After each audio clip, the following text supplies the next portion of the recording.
છો બેરોજગારી। આપણે ગયા વિડીયોમાં બેરોજગારીનો અર્થ અને બેરોજગારીના 5 કારણો જોયા હતા, બરાબર। હવે આપણે જોવાનું છે એનો ત્રીજો મુદ્દો આવે છે બેરોજગારી ઉદ્ભવવાના કારણો। હવે બેરોજગારી છે, ગરીબી છે, એ બધું શું છે, આપણી આર્થિક સમસ્યા છે, બરાબર।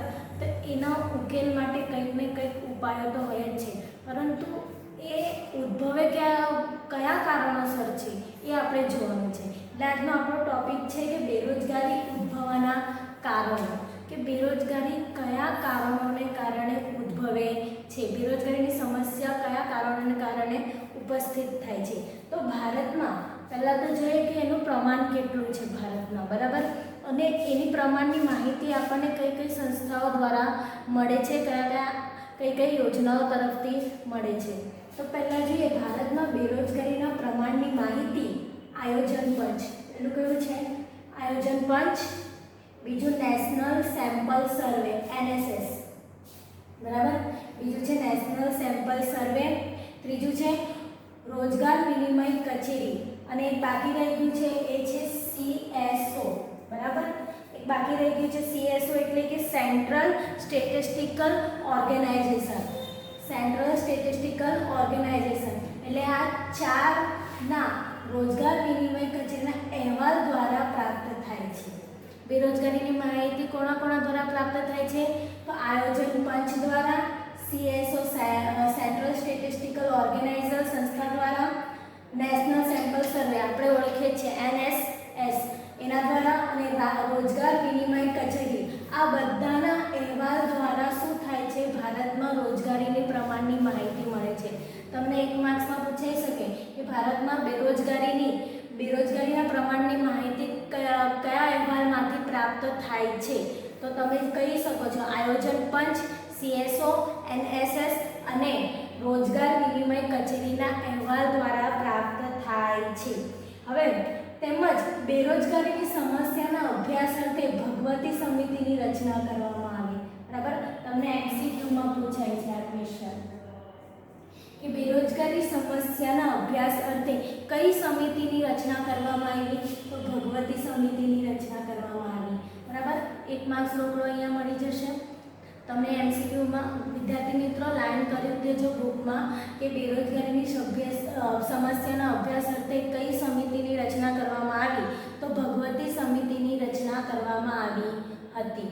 પછી ભારતમાં આર્થિક વિકાસનો દર ઊંચો જાય અને બેરોજગારીની સમસ્યાના ઉકેલ માટે 1951માં આયોજન પંચ દ્વારા ઘણી બધી યોજનાઓ તૈયાર કરવામાં આવી હતી, પણ છતાં પણ બેરોજગારીની સમસ્યા શું, આર્થિક વિકાસનો વધારો થયો છે છતાં પણ બેરોજગારીની સમસ્યામાં કોઈ ઘટાડો થયો નથી। સતત ને સતત ઉત્તર શું થાય છે, બેરોજગારીની સમસ્યા વધતી જાય છે, બરાબર।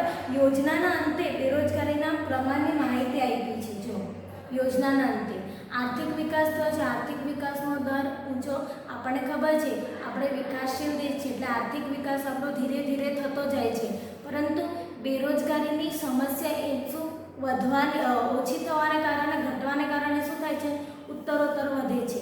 તો એના પહેલાં આપણે જોઈ લઈએ કે ભારતમાં બેરોજગારીનું પ્રમાણ કેટલું હતું, બરાબર, એનો અહેવાલ તો આપણને આપ્યો છે, આયોજન પંચ છે, CSO છે, NSS છે, રોજગાર વિનિમય કચેરી છે, પણ કેટલું પ્રમાણ હતું એ જોવાનું છે। તો ભારતમાં યોજનાઓના અંતે પ્રથમ પંચવર્ષીય યોજનાના અંતે 53 લાખ બેરોજગાર હતા, બરાબર।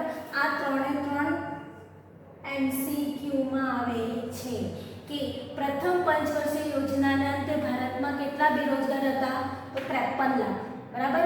એના પછી 5મી પંચવર્ષીય યોજના આવી, તો 5મી પંચવર્ષીય યોજનાના અંતે કેટલા હતા, 304 લાખ બેરોજગાર હતા।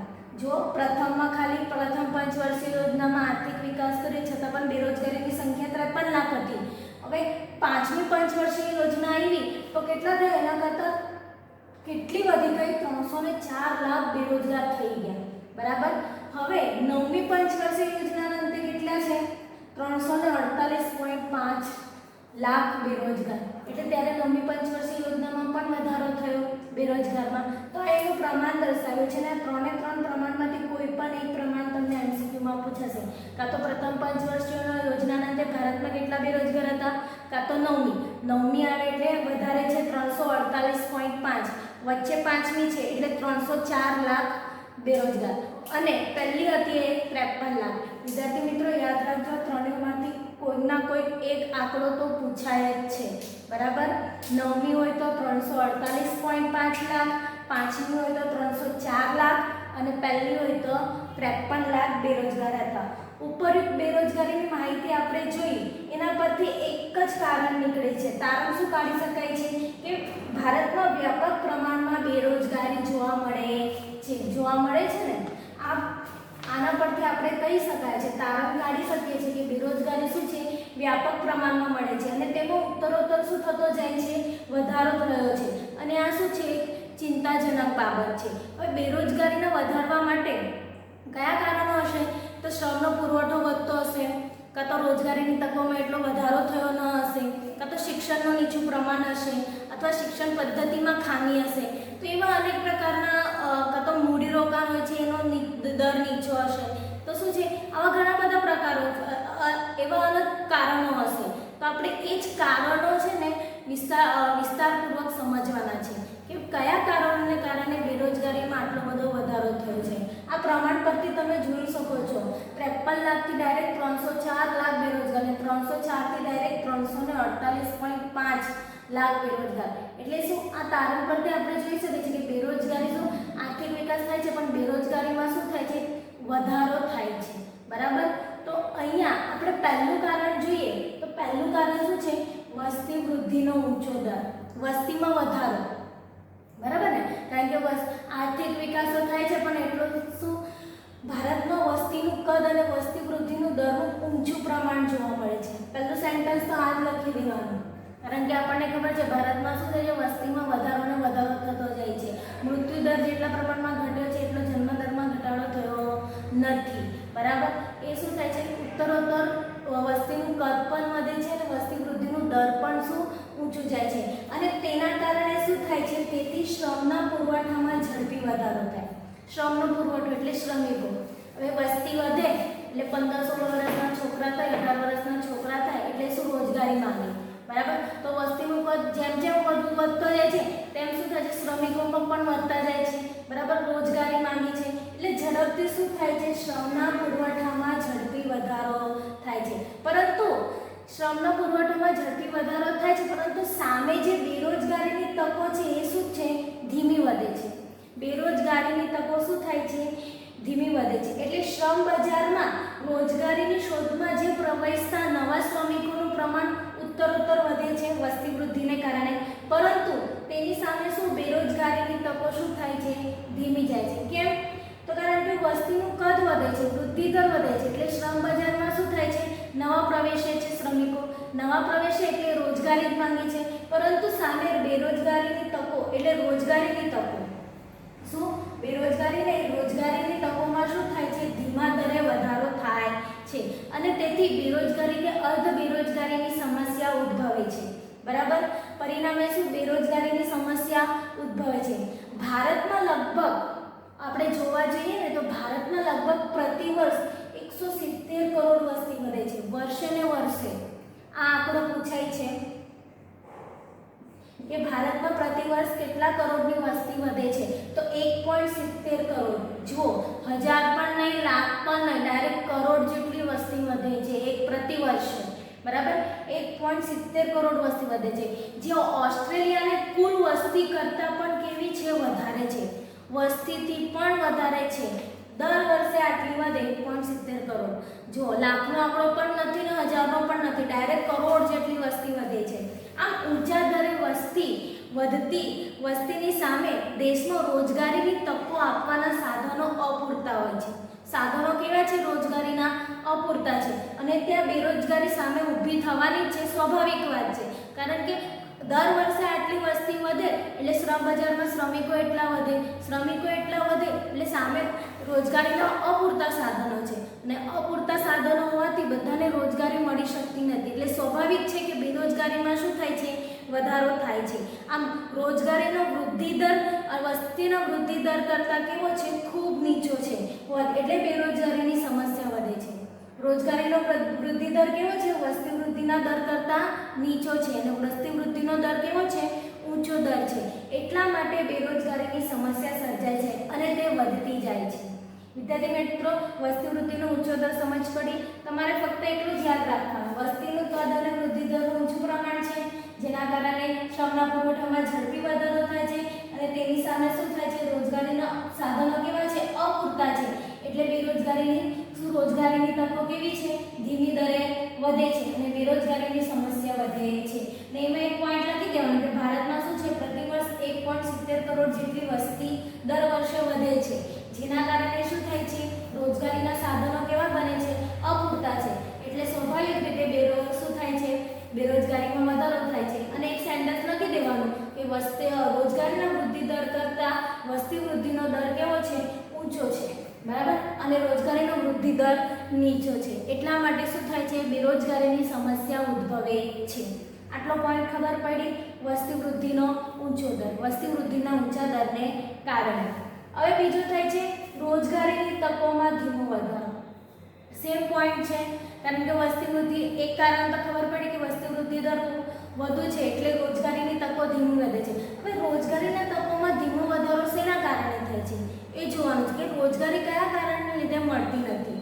વિદ્યાર્થી મિત્રો, એક સેન્ટેન્સ સમજાવ તમને આવે છે, અવતરણ ચિહ્નમાં એક સેન્ટેન્સ આપેલું હોય છે ને એમ કહેવામાં આવે છે કે સમજાવો. તમને 2 માર્ક્સમાં પણ પૂછે છે.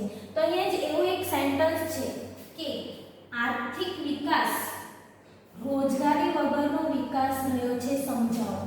વિદ્યાર્થી મિત્રો, તમને આ 2 માર્ક્સમાં પૂછે છે કે આર્થિક વિકાસ રોજગારી વગરનો વિકાસ રહ્યો છે, સમજાવો. તો એ કઈ રીતે, એ આપણે જોઈએ કે કઈ રીતે. તો એમાં શું છે કે રોજગારીના વધારાને આર્થિક વિકાસ સાથે ગાઢ સંબંધ છે. જો રોજગારીનો જો વધારો થાય છે, આર્થિક વિકાસ સાથે ગાઢ સંબંધ છે. એટલે આર્થિક વિકાસ થાય તેમ રોજગારીમાં પણ શું થાય, વધારો થાય. આ બંને વચ્ચે, એટલે આર્થિક વિકાસ ને રોજગારીનો વધારો, એ બંને એકબીજા સાથે શું સંકળાયેલા છે, એ બંને વચ્ચે ગાઢ સંબંધ છે. આયોજન કાળ દરમિયાન આર્થિક વિકાસનો દર વધતો ગયો. જો આયોજન કાળ દરમિયાન, એટલે આયોજન જે થતું ગયું 1951 પછી આયોજનની શરૂઆત કરવામાં આવી, તો આયોજન કાળ દરમિયાન શું થયું, આર્થિક વિકાસનો દર વધતો ગયો. આર્થિક વિકાસમાં શું થઈ ગયો, વધારો થયો. પરંતુ રોજગારીની તકોના સર્જનમાં નિષ્ફળતા મળી છે. રોજગારીની તકોમાં શું થયું છે, નિષ્ફળતા મળી છે. આ ચેપ્ટરની શરૂઆત થઈ હતી ત્યારે મેં તમને પ્રસ્તાવનામાં કીધું હતું કે શું દરેક દેશ શું હોય છે, આર્થિક સમસ્યાનો સામનો કરી જ રહ્યો છે, બરાબર. ફુગાવો છે, મંદી છે, બેરોજગારી છે, ગરીબી છે. પરંતુ શું એ દરેક દેશો આર્થિક વિકાસ માટે પણ પ્રયત્ન કરી રહ્યો છે. જેમ જેમ એ આર્થિક વિકાસ કરતો જાય છે, પરંતુ એની શું થાય છે, રોજગારીની તકોનું સર્જનમાં શું થાય છે, નિષ્ફળતા જોવા મળે છે. જે દર્શાવે છે કે ભારતનો આર્થિક વિકાસ તો થયો છે, પણ કેવો થયો છે, રોજગારી વગરનો વિકાસ રહ્યો છે. એટલે વિદ્યાર્થી મિત્રો, આટલું જ લખવાનું હોય છે કે આર્થિક વિકાસ રોજગારીનો વિકાસ રહ્યો છે. કેમ, આ સમજાવો તો એટલું જ લખવાનું હોય છે. પહેલા તો રોજગારીના વધારાને આર્થિક વિકાસ સાથે ગાઢ સંબંધ છે, બરાબર. બીજું સેન્ટેન્સ શું આવશે કે આયોજન કાળ દરમિયાન આર્થિક વિકાસનો દર વધતો ગયો. આર્થિક વિકાસનો દર શું થઈ ગયો, વધતો ગયો છે, પરંતુ રોજગારીની તકોના સર્જનમાં નિષ્ફળતા મળી છે. શું રોજગારીની તકો એટલી ઊભી થઈ શકી નથી, એના વધારામાં શું નિષ્ફળતા મળી છે. જે દર્શાવે છે કે ભારતનો આર્થિક વિકાસ રોજગારી વગરનો વિકાસ રહ્યો છે. ભારત શું છે, વિકાસની દર છે, ધીરે ધીરે વિકાસ થતો કરે જાય છે, બરાબર. કારણ કે એમાં એક બીજું પણ કારણ છે કે ભારતમાં શું છે, વસ્તી વૃદ્ધિનો દર શું છે, વધુ છે. વસ્તી વૃદ્ધિનો દર વધુ હોવાથી શ્રમ બજારમાં શ્રમિકોની સંખ્યામાં શું થાય છે, સતત વધારો થાય છે અને એ રોજગારીની માંગ કરે છે. જેના કારણે શું થાય છે, બધો ખર્ચો શું છે, આર્થિક વિકાસ પાછળ થાય છે અને રોજગારીને પૂરતા સાધનો મળતા નથી. તેના કારણે શું થાય છે કે રોજગારીના સર્જનમાં શું થાય છે, નિષ્ફળતા મળે છે. અને તે દર્શાવે છે કે ભારતનો આર્થિક વિકાસ કેવો છે, રોજગારી વગરનો વિકાસ છે. પછી જોઈએ કે હવે આપણે આર્થિક વિકાસનું પ્રમાણ જોઈએ કે આર્થિક વિકાસનું પ્રમાણ કેટલું વધ્યું છે, બરાબર. તો આયોજનના પ્રથમ 3 દશકામાં, કયા પ્રથમ 3 દશકામાં, એક દશકો એટલે 10 વર્ષ, એટલે પ્રથમ 3 દશકામાં સરેરાશ લગભગ 3.5% દરે આર્થિક વિકાસ થયો હતો. પહેલા 3 દશકામાં કેટલો વિકાસ થયો હતો, 3.5%. યાદ રાખજો કે પ્રથમ 3 દશકામાં આર્થિક વિકાસ કેટલો થયો હતો આયોજન દ્વારા ભારતમાં? તો 3.5%. 10મી યોજનામાં 7.6% અને 11મી યોજનામાં 7.8%. તમે આ આંકડા પરથી જોઈ શકો છો કે 10મી અને 11મી યોજનામાં થોડો જ આર્થિક વિકાસનો એક ધીમા દરે વધે છે. શું ધીમા દરે વધે છે? પરંતુ આના કારણે શું થાય છે? રોજગારીની સમસ્યા વધતી ગઈ. શું બેરોજગારીની સંખ્યા શું થઈ ગઈ? વધતી ગઈ. આયોજનબદ્ધ આર્થિક વિકાસના પગલાં ભરવા છતાં પણ નવા અને જૂના રોજગારી ઈચ્છુકો માટે રોજગારીની પૂરતી તકો ઊભી કરી શકાતી નથી. બરાબર? રોજગારીની શું પૂરતી તક ઊભી થઈ નથી, એટલે રોજગારીની તકોનું સર્જન પૂરતા પ્રમાણમાં થયું નથી. બરાબર? આર્થિક વિકાસ તો થયો પણ એની થયો નહીં. બરાબર? કૃષિ ક્ષેત્રે હરિયાળી ક્રાંતિ પણ અમુક વિસ્તાર પૂરતી મર્યાદિત રહી. આ એક પોઈન્ટ છે. કૃષિ ક્ષેત્રે હરિયાળી ક્રાંતિ થઈ. બરાબર? હરિયાળી ક્રાંતિ જો થતે ને, પણ અહીંયા કેવું છે? અમુક વિસ્તાર પૂરતી. વિદ્યાર્થી મિત્રો અહીંયા ધ્યાન આપો. શું કીધું છે? અમુક વિસ્તાર પૂરતી જ મર્યાદિત રહે છે. એટલે અમુક વિસ્તારમાં શું થયું છે? હરિયાળી ક્રાંતિ થઈ છે, એટલે ત્યાંના લોકોને રોજગારી મળે છે. પરંતુ બધા જ વિસ્તારમાં થાય ને તો રોજગારીનો પ્રશ્ન શું થોડો ને થોડો સોલ્વ થાય, પણ એવું થયું નથી. શું થયું છે? ખાલી અમુક વિસ્તાર પૂરતી જ મર્યાદિત રહે છે, જેના કારણે શું થાય છે? રોજગારીની તકોનું સર્જન થયું નથી. મર્યાદિત રહીને કૃષિ સિવાયના અન્ય ક્ષેત્રોમાં પણ શું પ્રમાણમાં ઓછો વિકાસ થયો હોવાથી જે અમુક ક્ષેત્ર કૃષિ ક્ષેત્ર સિવાયના બીજા ક્ષેત્રો છે, ઉદ્યોગ ક્ષેત્ર છે, સેવા ક્ષેત્ર છે, એ લોકોના પણ શું ઓછા પ્રમાણમાં વધારો થયો છે. એટલે શ્રમ પુરવઠાને વધારે અનુરૂપ રોજગારીની નવી તકોનું સર્જન કરવામાં શું સફળતા મળી નથી. એટલે શ્રમના પુરવઠાને વધારાને અનુરૂપ રોજગારીની તકોનું સર્જન કરવામાં સફળતા મળી નથી. પરિણામે બેરોજગારીમાં શું થયો છે? વધારો થયો છે. બરાબર? રોજગારીની તકોના સર્જનમાં તમારે શું કરવાનું? પહેલા આ સેન્ટેન્સ સમજાવવાનો. બરાબર? કે આર્થિક વિકાસ રોજગારી વગરનો વિકાસ રહ્યો છે. પછી આર્થિક વિકાસનું પ્રમાણ દર્શાવવાનું. પહેલા પ્રથમ 3 દશકમાં 3.5%, 10મી યોજનામાં 7.6 અને 11મી યોજનામાં 7.8. બરાબર? ત્યાર પછી શું રોજગારી તકોનું સર્જન પ્રમાણમાં થયું નથી અને કૃષિ ક્ષેત્ર અને ઉદ્યોગ ક્ષેત્ર અને સેવા ક્ષેત્રમાં પણ ઓછા પ્રમાણ વિકાસ ઓછો થયો હોવાથી રોજગારીની શું શ્રમના પુરવઠાને અનુરૂપ એની રોજગારી તકોનું સર્જન કરવામાં શું સફળતા મળી નથી. પરિણામે બેરોજગારીની શું થાય છે? વધારો થયો છે. બરાબર વિદ્યાર્થી મિત્રો? અહીંયા આપણા 2 પોઈન્ટ થઈ ગયા છે. વસ્તી વૃદ્ધિનો ઊંચો દર અને રોજગારીની તકોમાં ધીમો વધારો. હવે ત્રીજો પોઈન્ટ છે આપણો બચત અને મૂડીરોકાણનો નીચો દર. બચત અને મૂડીરોકાણ પણ થતું નથી. આના માટે પહેલા આપણે માથાદીઠ આવક જોઈએ. બરાબર? જો બચત કરવી હોય, બરાબર, મૂડીરોકાણ કરવું હોય તો માથાદીઠ આવક આપણે ઊંચી હોવી જોઈએ. હવે માથાદીઠ આવક આપણે શોધવી હોય તો આપણે 11મા ધોરણમાં શીખી ગયા હતા કે માથાદીઠ આવક બરાબર રાષ્ટ્રીય આવક છેદમાં વસ્તી, કુલ વસ્તી. બરાબર? તો એક વ્યક્તિની આપણે આવક કાઢી શકીએ છીએ. બરાબર? હવે અહીંયા જોઈએ કે ભારતમાં આર્થિક વિકાસ થયો. આર્થિક વિકાસ થયો એટલે રાષ્ટ્રીય આવકમાં વધારો થયો. રાષ્ટ્રીય આવકમાં વધારો થયો સાથે સાથે શું થાય છે? વસ્તી વૃદ્ધિનો દર પણ ઊંચો જોવા મળે છે. વસ્તી તો આપણી ઊંચી જ છે. વર્લ્ડમાં શું બીજા નંબરે ભારત આવે છે. બરાબર ને? એટલી બધી વસ્તી છે આપણી. એટલે શું આર્થિક વિકાસ તો થયો સાથે સાથે રાષ્ટ્રીય આવકમાં પણ આર્થિક વિકાસ થાય એટલે રાષ્ટ્રીય દેશની આવકમાં પણ વધારો થાય. પરંતુ શું થાય છે? વસ્તી વૃદ્ધિનો દર પણ ઊંચો જોવા મળે છે. હવે વસ્તી વૃદ્ધિનો દર ઊંચો જોવા મળે એટલે શું થાય છે? માથાદીઠ આવકનું શું નીચા દરે વધારો થાય છે. નીચો દર થાય છે. શું થાય છે? માથાદીઠ આવકનો નીચો દર થાય છે. એટલે શું? કારણ કે કેમ? રાષ્ટ્રીય આવક વધે એટલે શું આપણને એવું લાગે કે માથાદીઠ આવક પણ વધે, પરંતુ રાષ્ટ્રીય આવક વધે અને વસ્તી વૃદ્ધિનો દર જો નીચો હોય તો માથાદીઠ આવક વધી કહેવાય. પણ અહીંયા શું થાય છે?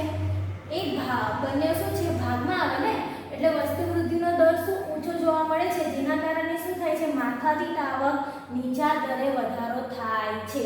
ને નીચી માથાદીઠ આવક અને બોજારૂપ વસ્તીના નિભાવ ખર્ચને કારણે માથાદીઠ આવક કેવી છે?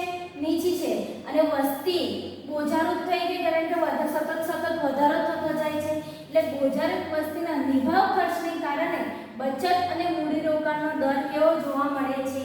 નીચો જોવા મળે છે. મૂડીરોકાણનો દર નીચો હોવાથી ઉદ્યોગ અને ખેતી ક્ષેત્રે નવી રોજગારીની તકો ઊભી કરી શકાતી નથી. હવે મૂડી શું થાય છે? બચત અને મૂડીરોકાણનો ખર્ચ નીચો જોવા મળે છે દર. હવે એ લોકોનો મૂડીરોકાણનો દર નીચો રહે તો મૂડીરોકાણનો દર નીચો હોવાથી ઉદ્યોગ ક્ષેત્ર છે, સેવા ક્ષેત્ર છે, ખેતી ક્ષેત્ર છે એમાં રોજગારીની તકો પૂરતા પ્રમાણમાં ઊભી કરી શકાતી નથી. એટલે બેરોજગારીની સમસ્યામાં શું થાય છે? વધારો થાય છે. વિદ્યાર્થી મિત્રો, અહીંયા આપણે 3 કારણો જોયા. પહેલા વસ્તી વૃદ્ધિનો ઊંચો દર, બીજું રોજગારીની તકોમાં વધારો અને ત્રીજું છે બચત અને મૂડીરોકાણનો નીચો દર. હવે આપણે આગળ જોઈએ. હવે વિદ્યાર્થી મિત્રો, આપણો ચોથો પોઈન્ટ છે. ત્રીજા પોઈન્ટ પછી ચોથો પોઈન્ટ મૂડી પ્રધાન ઉત્પાદન પદ્ધતિ. મૂડી પ્રધાન ઉત્પાદન પદ્ધતિ. આ ટોપિક પર જતા પહેલા મૂડી પ્રધાન, તમને એક પ્રશ્ન થશે કે મૂડી પ્રધાન ઉત્પાદન પદ્ધતિ એટલે શું? હવે આ ટોપિકમાં આપણે 2 પ્રશ્ન એવા આવશે, મૂડી પ્રધાન ઉત્પાદન પદ્ધતિ અને શ્રમ પ્રધાન ઉત્પાદન પદ્ધતિ. આ તો બંને વિશે પહેલા તમને જ્ઞાન હોવું જરૂરી છે કે મૂડી પ્રધાન ઉત્પાદન પદ્ધતિ એટલે શું અને શ્રમ પ્રધાન ઉત્પાદન પદ્ધતિ એટલે શું. તમને 1 માર્ક્સના ક્વેશ્ચનમાં પણ પૂછાય છે કે મૂડી પ્રધાન ઉત્પાદન પદ્ધતિ એટલે શું અને શ્રમ પ્રધાન ઉત્પાદન પદ્ધતિ એટલે શું. તો પહેલા જોઈએ, આપણે મેં લખેલું જ છે બંને, તમારે નોટ ડાઉન કરવું હોય તો કરી શકો છો. પહેલા છે કે મૂડી પ્રધાન ઉત્પાદન પદ્ધતિ એટલે શું કે ચીજ વસ્તુના ઉત્પાદન કાર્યની પદ્ધતિમાં, આપણે કોઈ પણ વસ્તુનું ઉત્પાદન કાર્ય કરીએ એ પદ્ધતિમાં શ્રમના એકમો કરતાં મૂડીના એકમો વધારે હોય. શું? શ્રમના એકમો એટલે કે જેટલા પણ શ્રમિકો છે એ લોકો કરતાં શું હોય છે? મૂડીના એકમો એટલે યંત્રોના એકમો વધારે હોય તેવી ઉત્પાદન પદ્ધતિને મૂડી પ્રધાન પદ્ધતિ કહેવાય છે. યાદ શું રાખવાના? મૂડીના એકમો વધારે હોય એ મૂડી પ્રધાન ઉત્પાદન પદ્ધતિ. અને શ્રમ પ્રધાન ઉત્પાદન પદ્ધતિમાં પણ સેમ જ છે, પણ અલગ શું છે કે ચીજ વસ્તુના ઉત્પાદન કાર્યની પદ્ધતિમાં મૂડીના એકમો કરતાં શ્રમના એકમો વધારે હોય. શું કે બધું શું થાય છે? શ્રમિકોના કારણે થતું હોય. બજારમાં શ્રમિકો વધારે હોય, મૂડીની શું હોવી જોઈએ? અછત. તો શું થશે? એ શ્રમ પ્રધાન ઉત્પાદન પદ્ધતિ કહેવાય. વિદ્યાર્થી મિત્રો, સમજી ગયા કે શ્રમના એકમો કરતાં મૂડીના એકમો વધારે હોય તો મૂડી પ્રધાન ઉત્પાદન પદ્ધતિ, અને મૂડીના એકમો કરતાં શ્રમના એકમો વધારે હોય તો શ્રમ પ્રધાન ઉત્પાદન પદ્ધતિ. જેના એકમો વધારે હોય એ પદ્ધતિ એને કહેવાય. બરાબર. પણ ભારતમાં શું છે? મૂડીની અછત છે. ભારતમાં શું છે? મૂડીની અછત છે અને શ્રમની અછત છે. આ કઈ રીતે કહી શકાય આપણે? કારણ કે વસ્તી વૃદ્ધિનો દર એટલો બધો વધારે છે એટલે આપણે કહી શકાય છે કે શ્રમનો પુરવઠો કેવો છે? વધારે છે. એટલે શ્રમિકોની શું છત છે, પણ ઓછો શું છે? આપણી માથાદીઠ આવક નીચી છે એટલે મૂડીની શું છે? અછત છે. ભારતમાં શું છે? મૂડીની અછત છે અને શ્રમની છત છે. એટલે ભારતમાં કઈ ઉત્પાદન પદ્ધતિ અનુકૂળ બને છે? તેથી ભારતમાં શ્રમ પ્રધાન ઉત્પાદન પદ્ધતિ વધુ અનુકૂળ બને છે. બરાબર. કઈ પદ્ધતિ? શ્રમ પ્રધાન ઉત્પાદન પદ્ધતિ. પરંતુ હવે શું થયું છે? આર્થિક વિકાસ કરી રહ્યા છે, નવી નવી ટેકનોલોજીનો જમાનો છે એટલે આપણે આગળ ભણી ગયા તેમ બીજી પંચવર્ષીય યોજનામાં મોટા અને પાયાના ઉદ્યોગોનો વિકાસની નીતિ અપનાવી. બરાબર ને? એટલે મોટા પાયાના ઉદ્યોગો, એમાં શું યંત્રનો વધારે ઉપયોગ થાય અને શ્રમિકોનો ઓછો ઉપયોગ થાય. એટલે બીજી પંચવર્ષીય યોજનાથી શું થવા લાગ્યું કે નાના અને ગૃહ ઉદ્યોગોનું મહત્વ ઘટી ગયું અને મોટા અને પાયાના ઉદ્યોગોની શું નીતિ અપનાવવા લાગ્યું. તેથી ખેતી અને ઉદ્યોગ ક્ષેત્રે શું થયું? યાંત્રિકરણ અપનાવવામાં આવ્યું. બરાબર. ખેતી અને ઉદ્યોગ ક્ષેત્રમાં વધારે ને વધારે શું થવા લાગ્યું? યાંત્રિકરણ અપનાવવામાં આવ્યું, જે રોજગારીના શું ધીમા દરે વધારો કરે છે. કેમ? કારણ કે યાંત્રિકરણ કરવામાં આવ્યું એટલે શ્રમિકોનું કામ હવે કોણ કરે છે? યંત્રો દ્વારા કરવામાં આવે છે. બરાબર. ઉદ્યોગ ક્ષેત્રે પણ શું થયું? ઉત્પાદકતા વધારવા માટે તેમજ સંગઠિત મજૂરો છે એ મંડળો સામે એ લોકોના રક્ષણ માટે અને એમનો શ્રમનો બચાવ થાય એના માટે ઉત્પાદન પદ્ધતિ શું? યાંત્રિકરણ યંત્ર દ્વારા અપનાવવામાં આવ્યું. જેના કારણે શું થાય છે કે રોજગારીની તકો, રોજગારીમાં શું ધીમા દરે વધારો થયો. હવે જાહેર ક્ષેત્રોમાં પણ મૂડી પ્રધાન ઉત્પાદન પદ્ધતિનો ઉપયોગ વધતો ગયો. જાહેર ક્ષેત્ર એટલે રસ્તાઓ બનાવવા, સિંચાઈ, રેલવે છે, બાંધકામ છે, રાજ્યના અન્ય છે, એ બધા રાજ્ય ક્ષેત્રોમાં શું મૂડી પ્રધાન ઉત્પાદન પદ્ધતિનો ઉપયોગ વધતો ગયો. એટલે યાંત્રિકરણમાં શું થયો? વધારો થયો. બરાબર. પરિણામે બેરોજગારીની સમસ્યા શું થઈ ગઈ? તીવ્ર બનતી ગઈ. બરાબર. તેથી ભારતમાં બેરોજગારીના તેમજ ભારતમાં શું બેરોજગારીના અભ્યાસ માટે રચાય છે વેંકટરામન સમિતિ અને ભગવતી સમિતિ. પહેલાં આપણે ભગવતી સમિતિ જ જોઈ હતી, હવે વેંકટરામન સમિતિ પણ. આ બંને સમિતિએ શું કીધું છે, વધારે પડતી યાંત્રિકીકરણનો વિરોધ કર્યો હતો, બરાબર. જેથી યાંત્રિકીકરણનો વિરોધ કર્યો એટલે શ્રમ પ્રધાન ઉત્પાદન પદ્ધતિ અનુકૂળ બને તો શું થાય, બધાને રોજગારી મળી રહે.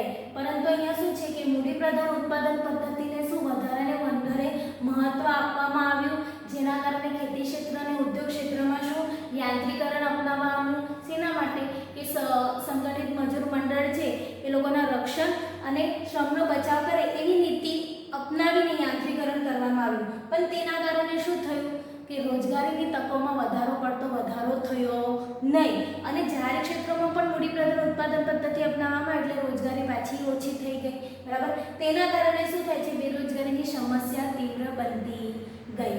એટલા માટે આ એક મોટું કારણ છે કે મૂડી પ્રધાન ઉત્પાદન પદ્ધતિને કારણે શું થાય છે, બેરોજગારીની સમસ્યાનો દર વધતો જાય છે, બરાબર. વિદ્યાર્થી મિત્રો સમજી ગયા. હવે આવે છે આપણું પાંચમું, વ્યવસાયિક શિક્ષણનું નીચું પ્રમાણ. વ્યવસાયિક શિક્ષણ, આજનું આપણે શિક્ષણ જોઈએ ને તો શિક્ષણ પદ્ધતિ એક ખામીયુક્ત શિક્ષણ લાગે છે. કેમ? કારણ કે આજે ડિગ્રીનો જમાનો ચાલે છે. ડિગ્રી મળી જાય એટલે શિક્ષણ પ્રાપ્ત થાય એવું હોતું નથી. તમે ડિગ્રી મેળવો છો, પણ જે વ્યવસાયમાં તમે ડિગ્રી મેળવો છો એ વ્યવસાયમાં તમે કુશળતા પણ મેળવેલી હોવી જોઈએ, એનું જ્ઞાન ધરાવતું છે, એની તાલીમ મેળવેલી હોવી જોઈએ, તો તમે વ્યવસાયિક શિક્ષણ લીધેલું કહેવાય. પરંતુ શું છે, આજે આધુનિક અને ટેકનોલોજીનો જમાનો ચાલે છે, તમને ડિગ્રી તો મળી જાય છે પણ તેના અનુરૂપ તમે શિક્ષણ અને તાલીમ મેળવતા નથી. એ શિક્ષણ ક્ષેત્રે આ નીચું પ્રમાણ જોવા મળે છે ભારત દેશમાં, બરાબર. એ જ જોવાનું છે આપણે કે ભારતમાં શિક્ષિત બેરોજગારીનું મુખ્ય કારણ શું છે. શિક્ષિતો ઘણા બધા છે, બરાબર, ડિગ્રી મેળવેલી છે, ઘણા બધા શિક્ષિતો છે, એમને કામ પણ કરવું છે, પણ એમને શું રોજગારી મળતી નથી, એમને લાયકાત મુજબનું કામ મળતું નથી. એટલે શું થયું કીધું છે કે ભારતની શિક્ષિત બેરોજગારીનું મહત્વનું કારણ શું છે, ખામીયુક્ત શિક્ષણ પદ્ધતિ છે, બરાબર. વ્યવસાયિક શિક્ષણ તમે લો છો, ડિગ્રી પણ લો છો, પણ તેના પ્રમાણમાં તમે તાલીમ એવી રીતે કુશળતા મેળવી શકતા નથી, બરાબર. એ પ્રમાણેનું તમને જ્ઞાન મળતું નથી. એટલે તમે શું કીધું છે કે વ્યવસાયિક શિક્ષણનું શું છે, નીચું પ્રમાણ જોવા મળે છે. હવે બદલાતી કાર્ય પદ્ધતિને અનુરૂપ શ્રમિકો તૈયાર કરવામાં શિક્ષણ પ્રણાલી નિષ્ફળ ગઈ છે. બદલાતી કાર્ય પદ્ધતિ, હવે તમે જોઈ શકો છો બધું કાર્ય શું આધુનિક રીતે થાય છે, ટેકનોલોજીનો જમાનો છે, તો કાર્ય પદ્ધતિમાં પણ શું થાય છે, શિક્ષણના પદ્ધતિમાં બદલાઈ જાય છે. એટલે બદલાતી કાર્ય પદ્ધતિને અનુરૂપ શ્રમિકો તૈયાર કરી શકતી નથી, એટલે શિક્ષણ પ્રણાલી શું નિષ્ફળ ગઈ છે. એવી રીતે તમને એક્ઝામ્પલ આપવામાં આવે, હવે સાયકલ ચલાવવાની છે તો તમને ખાલી એમ કહેવામાં આવે સાયકલ પર બેસવાનું, સ્ટીયરિંગ બરાબર રાખવાની, પેડલ મારવાના એટલે તમારી સાયકલ આગળ જાય. ફક્ત આ તમને શું કીધું છે થિયરિકલ રીતે કીધું છે, પરંતુ તમે એને ચલાવી ક્યારે શકશો, જ્યારે તમે એની પર પ્રેક્ટિસ કરશો, એની તાલીમ લેશો ત્યારે તમે સાયકલ ચલાવી શકશો, બરાબર. એવી રીતે શું છે, સ્વિમિંગનું પણ એવું જ છે, બરાબર. તમને ખાલી એની થિયરી લખવામાં આવે, આવી રીતે હાથ પગ હલાવવાના, આવી રીતેના નિયમો છે, આવી રીતે કરવાનું એટલે તમને સ્વિમિંગ આવે, પણ એ તમે એની તાલીમ ક્યારે મેળવશો, એની કાર્ય પદ્ધતિને અનુરૂપ એની પ્રેક્ટિસ કરશો તો તમે એની તાલીમ, એમાં કુશળતા મેળવશો. એવું જ અહીંયા છે કે બદલાતી કાર્ય પદ્ધતિને અનુરૂપ તમે જો શ્રમિકો શિક્ષણ ક્ષેત્રે એવા શ્રમિકો તૈયાર કરશો તો એ લોકોને પણ રોજગારી મળશે. પણ અહીંયા શું છે, વ્યવસાયિક શિક્ષણ શું છે, ખામીયુક્ત બન્યું છે, બરાબર. એ બદલાતી કાર્ય પદ્ધતિને અનુરૂપ એ લોકો શિક્ષણ આપી શકતા નથી. શિક્ષણ પ્રણાલી કરવામાં શું થયા છે, નિષ્ફળ ગયા છે, બરાબર. અને નવી ટેકનોલોજીનું યાંત્રિકરણને કારણે કેળવાયેલા અને નવું જ્ઞાન ધરાવતા શ્રમિકોની જરૂર પડે છે. કાર્ય પદ્ધતિ બદલાય એટલે એની અનુરૂપ ટેકનોલોજી અને યાંત્રિકરણ વધારે થયું છે, તો એ યાંત્રિકરણને કારણે કેળવાયેલા અને નવું જ્ઞાન ધરાવતા શ્રમિકોની શું પડે છે, જરૂર પડે છે. અને આપણી શિક્ષણ પદ્ધતિથી કુશળ શ્રમિકો મળતા નથી, કારણ કે શું છે, વ્યવસાયિક શિક્ષણ એટલું છે નથી. એના કારણે શું થાય છે કે વ્યવસાયિક શિક્ષણનું પ્રમાણ શિક્ષણ ક્ષેત્રે ખૂબ જ ઓછું છે, જેના કારણે શિક્ષણ પદ્ધતિ કુશળ શ્રમિકો મળતા નથી. હમણાં જે વર્તમાન શિક્ષણની પદ્ધતિની વાત કરી આપણે, તો એમાં શું છે કે માનસિક અને શારીરિક ઘડતર કરવામાં નિષ્ફળ નીવડ્યું છે. વ્યક્તિ શું માનસિક રીતે પણ કુશળ નથી અને શારીરિક રીતે પણ કુશળ નથી. એ શું, એ ઘડતર કરવામાં નિષ્ફળ મળ્યું છે. તેથી શિક્ષિત વ્યક્તિ પણ સ્વરોજગારી મેળવી શકતી નથી, બરાબર. પરિણામે બેરોજગારીનું પ્રમાણ શું થયું છે? વધ્યું છે, બરાબર. વિદ્યાર્થી મિત્રો, આ તમારું થયું વ્યવસાયિક શિક્ષણનું નીચું પ્રમાણ. તમને 5 મુદ્દાઓ હમણાં કરાવું છું, 5 મુદ્દા આવતા અઠવાડિયામાં કરાવીશ. તો એક જ વિડીયોમાં કરાવીશ તો તમે જોઈને પણ થાકી જશો અને કેટલો કંટાળો કરશો એ મને ખબર જ છે, બરાબર. એટલે આ 5 મુદ્દા વ્યવસ્થિત રીતે સમજી લેજો, વિચારી લેજો, વાંચી લેજો. એમાંથી ઘણા બધા 1 માર્ક્સના ક્વેશ્ચન પણ પૂછાય છે, એની પણ તૈયારી કરી લેજો. અને નહીં સમજાય, કંઈક ક્વેરી હોય તો તમે વોટ્સઅપ મેસેજ દ્વારા મને સેન્ડ કરી વોટ્સઅપ મેસેજ કરી શકો છો, જેથી હું ક્વેરી સોલ્વ કરીશ. અસ્તુ, આભાર.